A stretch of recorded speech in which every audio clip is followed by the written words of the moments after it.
Est-ce que tu penses que je continuerai à te plaire si je n'ai plus de cheveux? C'est une question que je pose. À elle, à moi, aux autres. Est-ce que j'éprouverai toujours un semblant de satisfaction lorsque je me regarderai dans la glace? Depuis maintenant 10 ans, j'ai commencé à perdre mes cheveux. C'était un super atout, et aujourd'hui je peux plus compter dessus. Je pense même qu'on peut dire que c'est une faiblesse. C'est fou parce qu'il y a 10 ans, jamais j'aurais pensé les perdre. C'est mes cheveux, ils sont là pour toujours quoi. On est une team. Donner ses données, reprendre ses volets. Ça marche pour beaucoup de choses, mais apparemment pas pour les cheveux. Dans cette vidéo, je ne parlerai que de l'alopécie masculine, ce qu'on appelle communément la calvitie, ou la bonne grosse calvasse. Du coup, je parlerai pas du fait de perdre ses cheveux suite à un traitement ou à un choc psychologique, ou encore de l'alopécie féminine, car ce sont des choses que je n'ai pas vécues. Lorsque vous savez que vous allez devenir chauve, il est possible que vous ayez cette même première question que beaucoup. Est-ce que vous pouvez être chauve et plaire?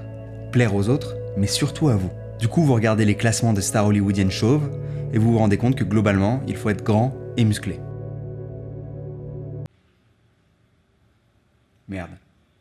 Et puis vous vous demandez à quoi vous ressemblerez. Donc vous téléchargez des simulateurs, vous tirez les courageux cheveux qu'il reste devant la glace, et c'est assez rare de se dire « Ah putain, ah ça me va trop bien !» Ça brille et tout, petit côté shiny, bien chauve là, on voit bien mon crâne. Ah c'est stylé hein, je m'inquiétais vraiment pour rien. Du coup, je l'ai moi-même essayé il y a quelques années. C'était une expérience intéressante, mais pas comme je l'attendais. Je me souviens d'une soirée dans un bar où il y a quelqu'un qui me cherchait, et pour l'aiguiller, on lui a dit « c'est le chauve ». Et ça m'a surpris, parce que j'avais l'habitude qu'on dise voilà, c'est le mec qui fait des vannes, qui parle de trucs un peu de philo, machin... Bref, j'en sais rien, mais des caractéristiques de ma personnalité, en fait. Et pour la première fois, mon facteur différenciant, c'était une caractéristique physique. En fait, ce qui s'est passé, c'est que je n'étais plus un blanc, brun, barbu. C'est-à-dire un mec on ne peut plus dans la norme. Alors évidemment, ma situation n'est pas du tout comparable avec beaucoup de minorités qui vivent des vraies discriminations dues à leur physique, etc. Moi, c'est pas ça dont je parle. Moi, je parle juste du fait d'être reconnu non pas pour quelque chose au niveau de la personnalité, mais quelque chose au niveau du physique. Évidemment, ça sera pas le même ressenti, la même différence si c'est juste une couleur de cheveux ou si c'est une couleur de peau. Mais c'est pas ça mon propos. Mon propos, c'est juste de parler des caractères différenciants qui sont physiques ou de l'ordre de la personnalité. Et donc comme j'étais blanc, brun, barbu toute ma vie avant cet épisode-là, en fait quand on est blanc, brun, barbu, on comprend pas ce que c'est d'être différencié avec un caractère physique. Et c'est ce qui fait, je pense, que beaucoup de gens sont hermétiques au discours de plein de minorités qui expliquent le problème.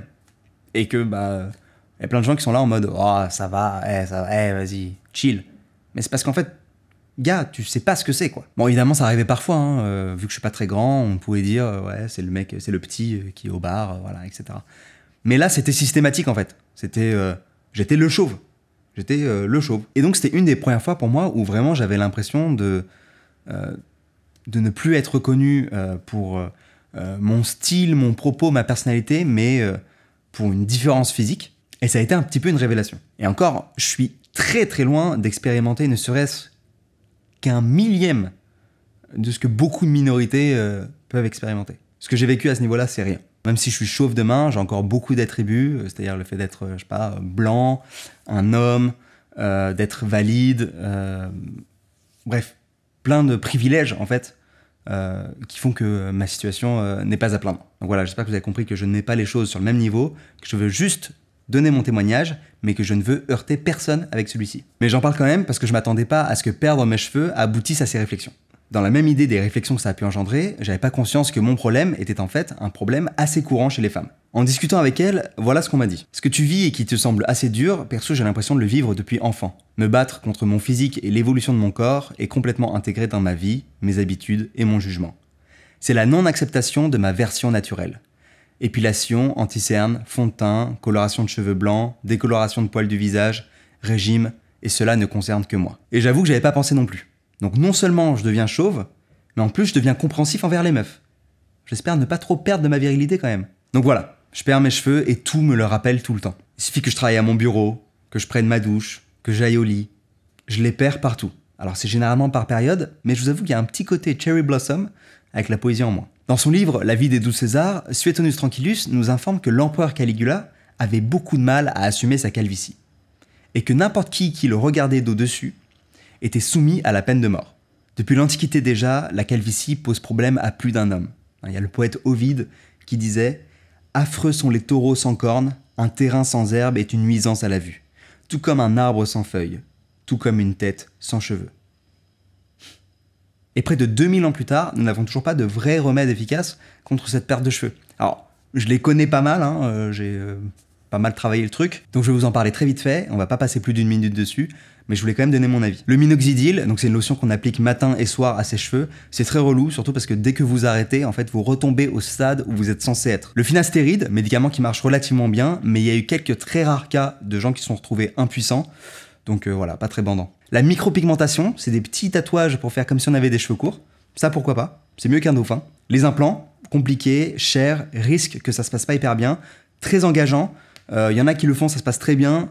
Personnellement, je suis pas prêt pour ça. Peut-être un jour, pourquoi pas, mais pour l'instant, non. Après, il y a les perruques aussi. Ça, franchement, pourquoi pas. C'est aussi l'occasion de tester des trucs un peu plus cool. Je vois, par exemple, je sais pas, je joue à un jeu vidéo japonais qui s'appelle Fire Emblem, et donc tous les personnages, ils ont des coupes trop stylées et tout. Je me dis, on n'exploite pas assez clairement notre potentiel capillaire. Donc avoir une coupe à la Yu-Gi-Oh! Ou à la Andy Warhol, franchement pourquoi pas, ça risque d'arriver. Je vous préviens. Je reviens juste un instant sur les implants. En fait, vous savez, perdre ses cheveux, c'est chiant, c'est long, c'est du stress. Et j'ai pas envie d'en rajouter en fait avec les implants. J'ai envie de me débarrasser du problème, quoi. J'en ai marre en fait. J'en ai marre. Donc je pourrais continuer à aller chez mon barbier, mon incroyable barbier qui fait un travail formidable et qui à chaque fois me donne l'impression que j'ai pas de problème de chute de cheveux. Mais d'une certaine manière, j'ai l'impression que juste qu'il me maintient en perfusion. Je pense que le plus... Ah oui. Ouais. Ouais, je vous ai dit que c'était un changement qui était assez progressif, mais paradoxalement, la prise de conscience du truc et le deuil, au final, de la perte des cheveux, a quelque chose d'assez brutal et surprenant. Ça va arriver est très différent de ça y est. Donc j'imagine que voilà, ça y est. Ou pas. Hein, vous vous souvenez, je suis déjà passé par ce genre de phase.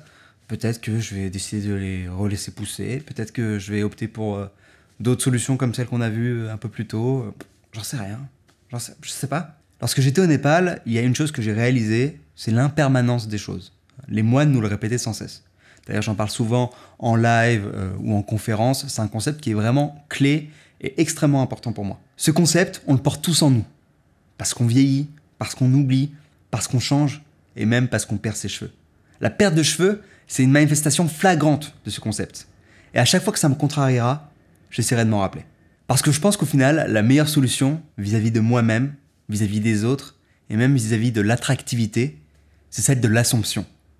Assumez qui on est et ce qu'on est. Votre attitude et votre personnalité contribuent plus à votre style que votre paire de sneakers ou bien votre coupe avec contour. Sénèque, l'un de mes philosophes préférés, aurait dit « Je ne me considère pas chauve, je me considère juste plus grand que mes cheveux. » Et j'aime bien. J'espère que cette vidéo vous a plu, elle est un peu spéciale. C'était important pour moi de parler de ce sujet, de parler de tout ce que la perte de cheveux avait déclenché chez moi. Il y a du contenu là-dessus sur YouTube, mais à chaque fois, le contenu sur YouTube sur la perte de cheveux, il est jamais sur l'importance d'assumer, je trouve. Il est surtout sur comment... les solutions, en fait. Et je pense qu'une des solutions dont on parle pas assez, c'est l'assomption. Alors, c'est pas facile, c'est même plutôt dur, je pense. Et c'est un processus de longue haleine. Peut-être que dans quelques années, je vous sortirai une vidéo comment assumer ce truc-là. Peut-être que j'aurais pas réussi à assumer ce truc-là. J'en sais rien. Je sais pas du tout. Mais en tout cas, là, maintenant, c'est de ça dont je voulais vous parler. Bref, assez parlé du sujet. J'espère que cette vidéo vous a plu. Je suis en débrief, là, tout de suite, là, maintenant, sur Twitch, twitch.tv/SiriusNorth. Sachez que régulièrement, je fais des lectures. Par exemple, on est en train de lire L'Art d'être heureux, en ce moment, de Schopenhauer. Bref, c'est hyper cool. Je suis en train de construire une communauté vraiment bienveillante et hyper cool, et on se marre. Donc voilà, n'hésitez pas à passer. Donc là, j'y suis tout de suite, si vous regardez cette vidéo au moment où elle sort. Mais sinon, j'y suis régulièrement. Il y a un planning normalement qui sera sur la page Twitch et que j'essaie de mettre à jour. J'espère continuer à être aussi actif après le confinement. J'avoue que le confinement m'a donné l'occasion, voilà, d'essayer ce genre de choses.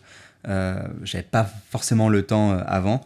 Et là, je l'ai pris et c'est vraiment un plaisir, quoi. Et en dehors de ça, j'espère que vous allez tous bien. J'espère que ça se passe bien pour vous, pour votre famille. Et voilà, faites attention à vous. Faites attention à vous. Je vous embrasse très très fort. Et c'est un plaisir d'avoir un espace comme ça où où je peux partager certains de mes ressentis les plus profonds. Voilà. Love, peace. Ciao. Voilà, donc là, par exemple, dans le script, je suis au moment où je dois me raser la tête. Et j'ai peur, quoi. Voilà, je sais pas où je vais foutre ça, du coup, dans la vidéo, parce que c'est bizarre, ça sera sûrement en outro, mais... J'ai le cœur qui bat, quoi. J'ai le cœur qui bat vite. C'est un peu un saut, quoi. Tu vois? Parce que moi, je le vis comme ça. Peut-être que je suis trop sensible par rapport au problème que c'est. Ou peut-être qu'au contraire, de plus en plus, on va prendre conscience de à quel point ça touche beaucoup d'hommes et que c'est difficile pour beaucoup d'hommes. J'en sais rien, je sais pas. Peut-être que dans quelques années, tous ceux qui font des blagues sur Twitter, sur les calvities, etc., tous ceux qui charrient, bah, ça sera considéré comme des chauvophobes. Et que ça sera, grave, quoi. Ça sera vraiment pas cool. Peut-être. J'en sais rien. Mais en tout cas, là, je flippe un peu. Voilà.